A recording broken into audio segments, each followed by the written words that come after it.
Justice is the quality of being just, righteousness, equitableness, or moral rightness. We emphasize moral rightness because it is what comes from our heart and what is good and bad. Justice is connected with right relationships among people in all of creation. We highlighted all of creation because it includes everyone and not just certain people.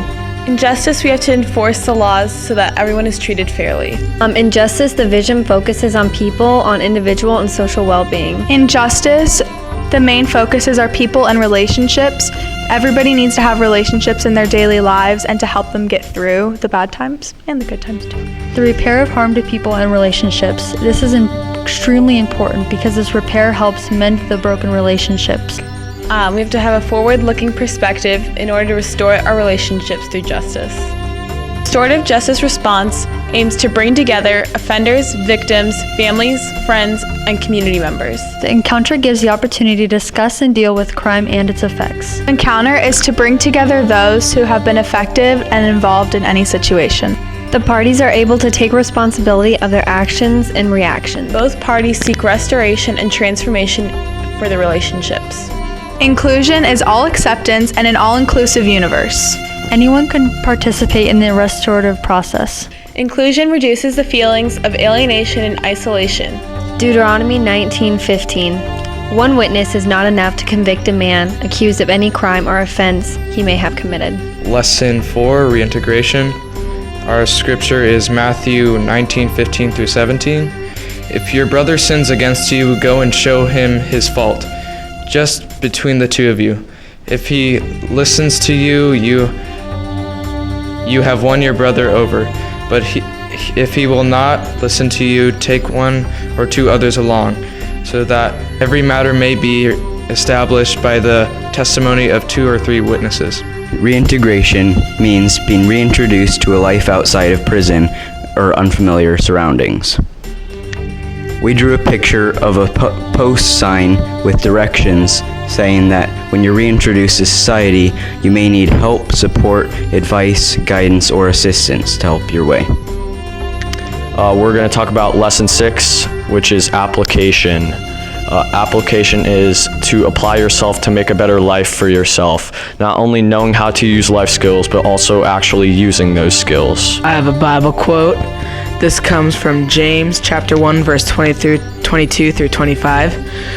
Do not merely listen to the word and so deceive yourselves. Do what it says. Anyone who listens to the word but does not do what it says is like a man who looks at his face in the mirror and after looking at himself goes away and immediately forgets what he looks like. But the man who looks intently into the perfect law that gives him freedom and continues to do this, not forgetting what he has heard, but doing it, he will be blessed in what he does.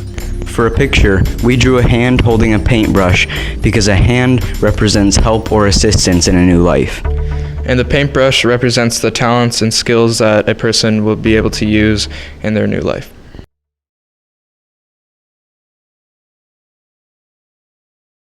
Restorative justice is, for me, a cool way to get to know what's really happening within prisons and what's happening in real life outside of school and home and stuff.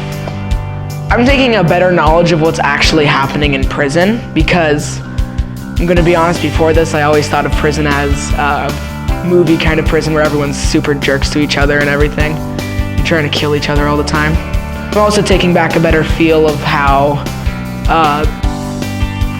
actually going to prison feels, because it still kind of bewilders me by how depressing everyone is when they go to jail.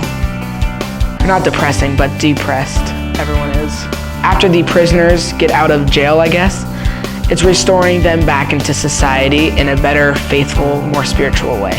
We also, when there is a homicide or a victim, restorative justice goes to and prays over the body of the victim and helps the family spiritually. I came here to write letters to offenders' families, victims, and the family of victims about different things like Mother's Day and how I'm going to pray for them just to kind of make them feel better about everything that's going on in their lives. It's kind of nice to know that somebody cares about you and knows that you're there. Hopefully I can talk to some people at the school along with other people who came here with me, and we can do a bigger program like this at a church I go to or a school.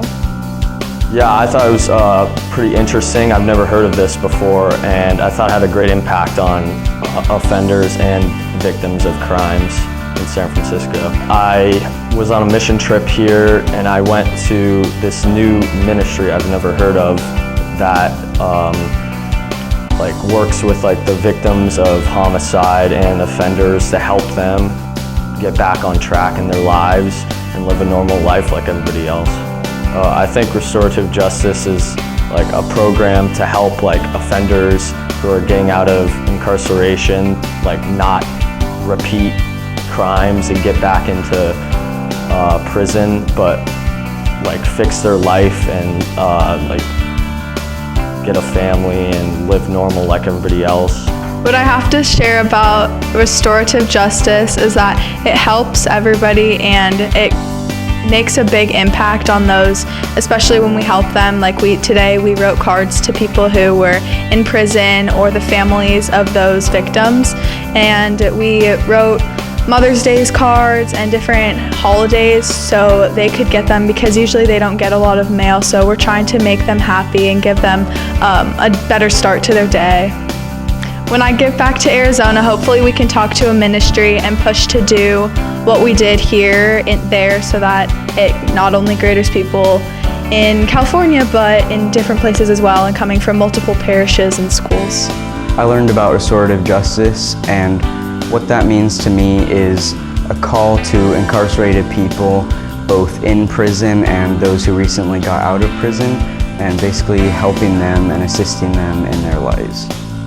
When I return home, I'd like to tell as many people as I can about this, because there it's not as well known, and I think that both the people I'm telling and the people who I'm talking about can both benefit from it. I'd like to implement this by going to church more often and asking them if they could organize a trip like this to help prisoners and incarcerated people that they need help.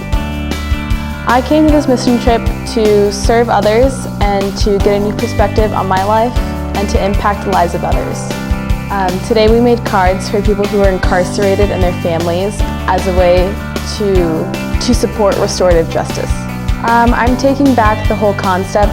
It's not very popular where we are, and I think it should be spread around. I'm definitely going to see if I can get it supported in my school and promoted it through the school, so it's a school-wide project, and see if we can get it even further up into our diocese. I believe that this was definitely a great experience because it impacted the lives of so many by the cards that we wrote and just the overall experience. Restorative justice is the understanding and response to crime by all those affected or involved, such as the victims or the families of the victims and the offenders. I hope to spread this by getting it supported or promoted by my church. My name is Candy. I'm from Scottsdale, Arizona. I'm here with Notre Dame Prep. I'm a teacher there. I joined in with Young Neighbors in Action. I thought it'd be a great experience to lead some youth through service projects. This is my first year with the organization, but it's been a really good experience so far. We were very excited to be a part of the restorative ministry project because it gives the students a moment to think about others and think about how they would be feeling and kind of put these thoughts into action. It's an ongoing process working with the incarcerated and the victims of crime. Restorative justice helps both victims and offenders and their families have a sense of hope, knowing that someone is, and there's programs and people out there that are available and are praying for them and want them to do well in the world. So restorative justice could be used in homes, families, parishes.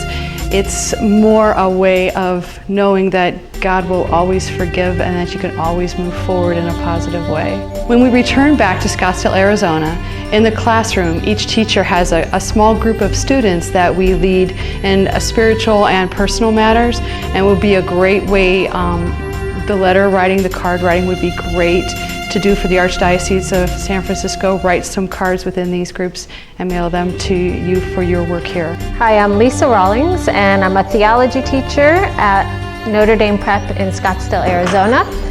I plan on using the information about restorative justice in my classroom. To me, restorative justice is a ministry of hope. It's a way to get the message that redemption is possible for all, and prisoners need that hope and the light at the end of the tunnel, and also to give peace and comfort to families of the offenders. So it is a spiritual work of mercy, this entire ministry, and when I cover the works of mercy, it's a great way to get the students to do something hands-on and tangible and to make an impact on the lives of others.